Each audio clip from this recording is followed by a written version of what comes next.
I'm Merely Caruso. It's Friday, January 16th. Today, prioritizing evacuees. I'm trying to ask the Premier and also the Minister Naylor to see if they can declare a state of emergency. Why the chief of Pimachikamak Cree Nation is pleading with the province over hotel room space. Also today, a big leap forward for the downtown Y. We need to redevelop, we need to reinvigorate, we need to figure out what community needed from us now. A fundraising campaign to revitalize the community space hits a major milestone. And blustery conditions Friday with snow and blowing snow and strong winds. That continues Friday night. I'll show you what's ahead and when it will be coming to an end heading into the weekend.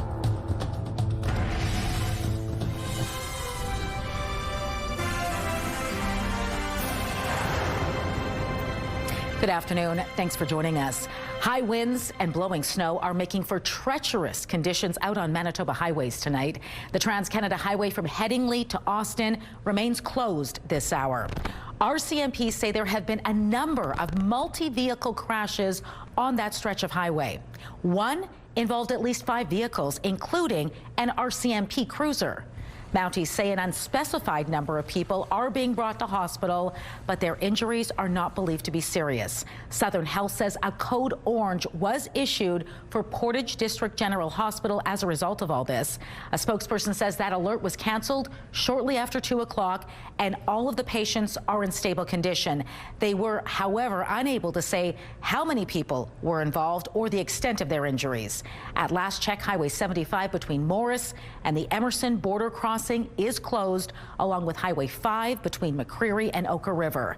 And that was just extended to include stretches of Highway 3, 13, and 2. You can head to our website, ctvnewswinnipeg.ca, or Manitoba 511 for the latest on those highway conditions. Colleen, conditions deteriorating quickly tonight. That's right. We had a low that passed over Manitoba yesterday, and it's been wreaking havoc on the province, both in the northern and southern halves in different ways today here in the south, causing all kinds of problems out on the highways. Now, Environment Canada has issued weather alerts across Manitoba. You can see the lakes. They're lighting up in yellow. Blizzard conditions there. Now, those strong winds, Marilee, are funneling down into areas south of Lake Manitoba and south central regions and to the southeast of Lake Winnipeg there. You can see those winds coming out. They're funneling essentially into those areas, whipping up those winds and the strong snow that's blowing around, causing those deteriorating conditions. Expect that to continue for the next few hours tonight. There will be improvement in the hours ahead,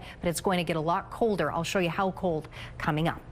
Let's take a look right now through the CTV Live Eye. It is brought to you by Bathfit, our exclusive home of the PermaFit solution. In Winnipeg right now with the snow coming down, it is minus 15 degrees. It is blowing around out there too. Winds out of the north-northwest at 39 kilometers an hour, gusting up to 49.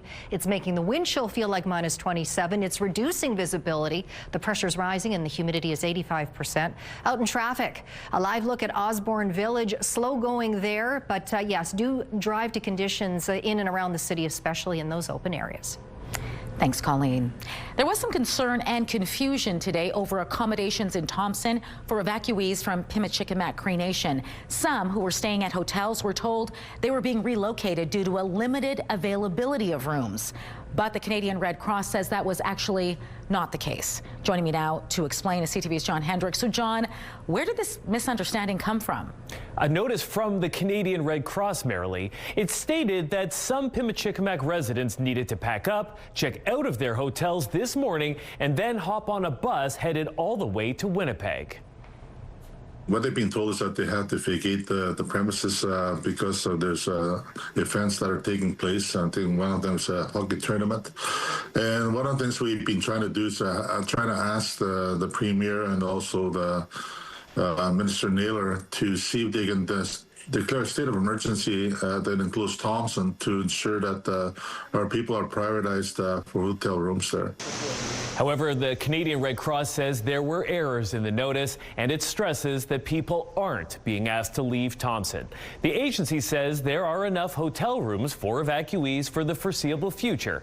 Premier Wab Kinew says he hasn't responded to Chief David Monius's request for a state of emergency yet, but assures the province is there to help.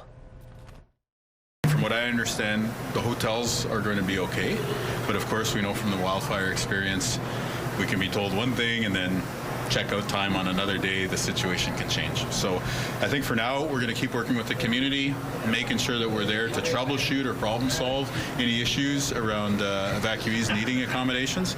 And if we have to address those issues, we'll be there to do so. Around 1,200 residents from Pimicikamak have been staying in Thompson since a days-long power outage crippled infrastructure in the community. Personnel from the Canadian military are now on hand to assess the damage and aid in restoring water systems. All right, thanks for this update, John. 2 women are facing charges following a horrifying home invasion near Gimli over the weekend. It all began Saturday morning when RCMP say a man who was away from home noticed some unusual activity on his surveillance cameras. He returned and found his 51-year-old wife tied up with extension cords on the floor. Mounties say she was there for about 3 hours. Investigators believe 2 suspects who were staying in a guest house on the property allegedly broke into the home, assaulted the woman, and threatened her with a knife before tying her up and robbing the house. They then drove off in a vehicle that was also stolen from the property. Mounties say a 27-year-old suspect turned herself in Wednesday, while a 47-year-old suspect was arrested at a home in Gimli the same day.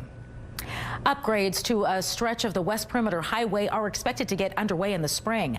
The province has earmarked $235 million for a new interchange and overpass at the intersection of the Perimeter and McGillivray Boulevard. That price tag includes engineering, design, land acquisition, utility relocation, and the actual construction. The project includes a 4-lane divided highway and 2-lane undivided overpass. It's expected to wrap up by 2030. The city of Brandon launched its crisis response unit last fall, and now it's getting a financial boost from the province. Brandon police officers are partnering with psych nurses from Prairie Mountain Health on the initiative. The unit was created to de-escalate situations and provide clinical intervention on calls where people are experiencing a mental health crisis. Brandon Police Chief Tyler Bates says it's about providing a compassionate response to community members. It's really a human-centered, supportive, integrated care response to what is a medical issue, right? And so oftentimes people that are in mental health crisis come into contact with police, and a health issue becomes criminalized. The crisis response unit includes 2 full-time police officers, 3 full-time mental health clinicians, and peer support workers. Earlier today, the Manitoba government announced $290,000 in annual funding to support the initiative. Pembina Valley RCMP are investigating a fatal workplace accident that happened just north of Altona Thursday. Officers were called to a food manufacturing facility in Rhineland Industrial Park. It happened around 11:40 a.m. Mounties say a 42-year-old man suffered severe injuries after being pulled into machinery. EMS personnel treated the man on site before he was taken to Health Sciences Center in Winnipeg. He later died from his injuries. Manitoba Workplace Health and Safety were notified and are investigating the incident. The province is beginning to lay the groundwork for the use of artificial intelligence in the classroom. It says Manitoba Education is working on a guiding principle framework which will advise teachers on how to incorporate AI in student learning. It notes teachers will maintain a central role in education. The framework is being developed with input from teachers, school divisions, Indigenous partners, and other stakeholders. The Premier says AI literacy is quickly becoming a key skill for future careers. Now our society and economy is going to be changed in a huge way by artificial intelligence. And I think these same people who've helped us negotiate other societal changes are really well positioned to help us prepare for this technology change. The Premier was speaking outside of a first-of-its-kind summit on the topic. The province has also partnered with an AI consulting firm, which will develop programs and webinars to coach education leaders on integrating AI in the classroom. A plan to rejuvenate the downtown Y is one step closer to an ambitious goal. This is us recognizing what is going on around here, what is needed around here, and going towards those needs, meeting those needs. Why Winnipeg introduced its Heart of the City Capital campaign in June 2024 with a fundraising goal of $18 million. And today it's celebrated surpassing the $10 million mark. The Y's president and CEO says the downtown facility's future is bright just years after it nearly closed. The whole entire year of 2022, we really had to make a decision whether we were going to shut down the downtown Y. We had lost millions in operating since 2018, or if we were going to stay. But staying means we need to redevelop, we need to reinvigorate, we need to figure out what community needed from us now, because it's not the same as what they needed from us in the 80s or the 90s or even 10 years ago. The redevelopment will include an indoor splash pad, community classrooms, and plenty of upgrades throughout the facility. The Y also plans to expand childcare spaces, along with mental health and newcomer services. The Manitoba government is the largest donor to date, chipping in $5 million through its sport, culture, heritage, and tourism department. We're going to have a reduced menu, but many of Stella's wonderful products, some of our salads, our sandwiches, coffees, London Fog. Stella's Cafe enters a Made in Manitoba partnership. We're going to get a sneak peek at its new space coming up.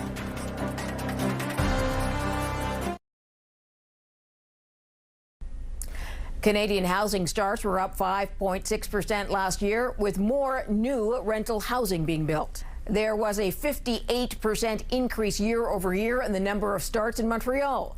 And both Calgary and Edmonton had a record number of starts in 2025. Toronto, on the other hand, saw housing starts drop 31%. Here are the closing numbers for the day. The Canadian dollar is down to 71.86. West Texas Intermediate is up to 59.34. Western Canadian Select is down $2.67 to 44.84, and the TSX gained only 11 points, but enough for a new record close. Those are your business headlines. I'm Morella Fernandez. Market Watch is brought to you by Manitoba Blue Cross. Group health plans for any size business. Winnipeg's oldest surviving building is celebrating its 175th anniversary this year, but it needs your help to make sure it's here for years to come. It had a variety of uses over its years. The building, which now houses St. Boniface Museum, started as a convent for the Grey Nuns in 1851. Over the years, it's also acted as an orphanage, seniors' home, nursing school, and was the first location of St. Boniface Hospital. But with age comes the need for renewal, and to support that, the Friends of St. Boniface Museum have launched a capital campaign. It has seen the city evolve and grow from dirt roads to what we see now. And I think that so many people in our communities have roots going back to when Winnipeg started and to when St. Boniface started, that there is definitely going to be a sentiment that they want to see this survive. The museum has raised $4.5 million so far, but it needs another $1.5 million for the final phase. It hopes to be able to reopen by September 7th, which is its anniversary date, with a big celebration. A Made in Manitoba partnership is set to open in Winnipeg next month. Stella's homegrown, made in Manitoba, made in Winnipeg. So is EQ3. And work is now underway to open a Stella's Cafe in the furniture company's flagship store at CF Polo Park. A former cafe run by EQ3 closed in the fall. The company then approached Stella's to fill the void. The Stella's Cafe will be a counter service instead of a sit-down restaurant, but it will still feature family recipes made from scratch. We're going to have a reduced menu, but many of Stella's wonderful products, some of our salads, our sandwiches, coffees, London Fog. Stella's also plans to introduce wine and beer to the new location. It's putting a few more pieces in place and hopes to open in early February. I had fear of being a grown-up. I felt very depressed, but I was very lucky because I had Linda. An intimate look at Paul McCartney's life after the Beatles is coming out soon. Details next in Spotlight.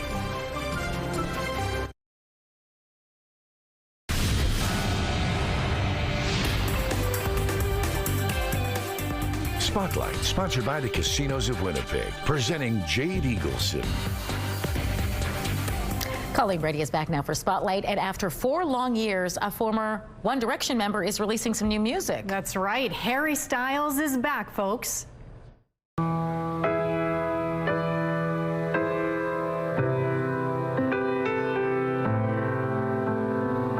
His new album is a bit of a mouthful. Kiss All the Time, Disco Occasionally is due to be released March 6th. Speculation had been growing for weeks after he posted a bit of a teaser, him playing piano at the end of his last tour. His previous album, Harry's House, won Album of the Year at the 2023 Grammys. A new Paul McCartney documentary is coming out next month. And Marilee, the twist on this one is that it explores McCartney's life after the Beatles broke up. I had fear of being a grown-up. I felt very depressed, but I was very lucky because I had Linda. Man on the Run follows McCartney as he forms his new band Wings alongside his wife Linda. Using intimate archival home footage, it chronicles the period through the 70s when he wrote many of his hit songs. The documentary by Oscar and Grammy winner Morgan Neville streams on Prime Video February 27th. There's been a bit of a shakeup at the production company behind the Star Wars universe. Yeah, I guess you could call it a bit of a disturbance in the force, Marilee. Kathleen Kennedy is stepping down after more than 13 years at the helm. The Walt Disney Company announced yesterday that Dave Filoni will now lead Star Wars into its next era. Filoni, who was the chief commercial officer, and Lin-Wen Brennan, president and general manager, will take over. Kennedy, chosen by George Lucas, oversaw a lucrative but contentious period since Disney acquired Lucasfilm in 2012. Under her leadership, the franchise earned over $5.6 billion at the box office. Filoni will focus on creative aspects, having worked on projects like The Mandalorian and Ahsoka. Well, this one's built for trivia night. Who is the highest grossing actor of all time? Well, if you guessed Zoe Saldana, you might be right. I wouldn't have guessed that. I know, I wouldn't have either, but listen to this. Thanks to her roles in Avatar and Marvel series, that's how she got there. Saldana starred in 3 of the highest grossing films of all time, which is 2009's Avatar and its 2022 sequel, The Way of Water, as well as 2019's Avengers Endgame. She is also the first actress to appear in 4 movies that have generated more than $2 billion globally. All of her films have together made more than $15.4 billion worldwide. Over the past 20 years, the record has also been held by Samuel L. Jackson and most by a recent record, Scarlett Johansson. Record holder, I should say, Scarlett Johansson. Interesting. ScarJo. Right. Thanks, Colleen. You're welcome. Kick off your primetime lineup with Celebrity Wheel of Fortune at 7. Happiest Place is at 8, followed by Stumble at 8:30. Try not to do that too much. At 9, catch Boston Blue. It ends with The Big Bang Theory, of course, and E-Talk at 10. It's all right here tonight on CTV. Right now, while that snow comes down and the wind's blowing it around, blustery out there, looking at Notre Dame, busy, but seems to be moving well. Drive to conditions, folks. It's minus 15 degrees in Winnipeg.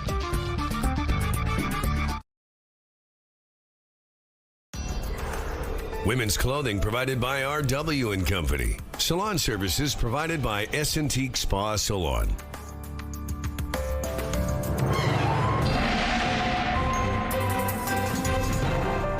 CTV Skywatch weather brought to you by South Beach Casino and Resort. Visit southbeachcasino.ca.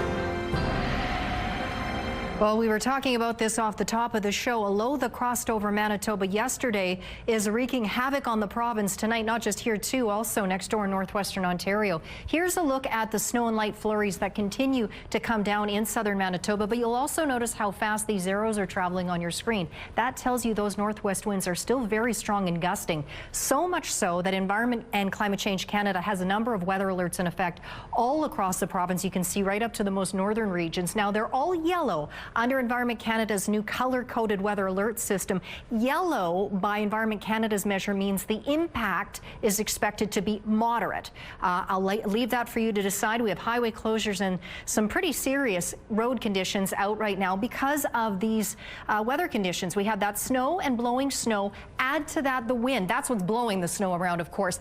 These strong winds are funneling down into these areas south of Lake Manitoba, southeast of Lake Winnipeg, because there are blizzard conditions reported on the lakes themselves. So that's where we have a blizzard warning. Also for the Churchill area, blizzard conditions there are expected to continue well into late tonight before they start to ease up. But we're not done. We have cold warnings that are now in effect for much of the north too, right from Saskatchewan to the Ontario borders, many areas, and we'll likely see more northern regions come under this warning.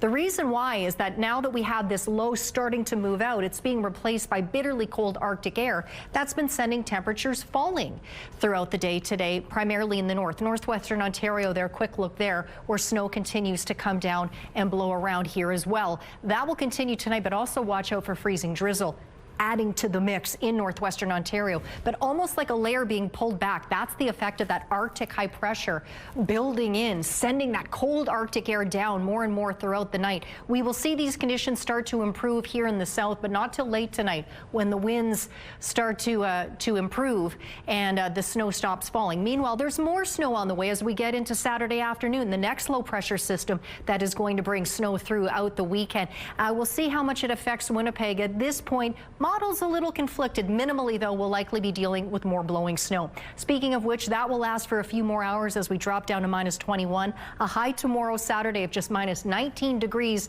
As I said, minimally blowing snow on Sunday, but look for that to change, likely worsen. -16 degrees, -18 on Monday to start off the week. Similar conditions all week long. It's going to get cold, folks. Our first weather photo was taken yesterday at Dauphin Lake. Now, Sheena describes the clouds overhead as very angelic. Very nice photo there. And this is a nice look out at Birds Hill Provincial Park. From Mitch, send us your photos to winnipegweather@ctv.ca. Thanks, Colleen. A Florida deputy had his hands full with this runaway. Take a look. Come here, come here, come here. He was trying to track down and catch a runaway emu who wasn't exactly cooperating. Eventually, he was able to wrangle it with a makeshift lasso, and then he used his cuffs to keep its powerful legs and talons at bay. Set of cuffs. Oh, yeah, there he is. Look at him. He's been bad. We're told that no one was hurt. He's all good, and he's living his life free again. Excellent. That does it this hour for us. We'll be back at 6 with more news. Hope to see you then.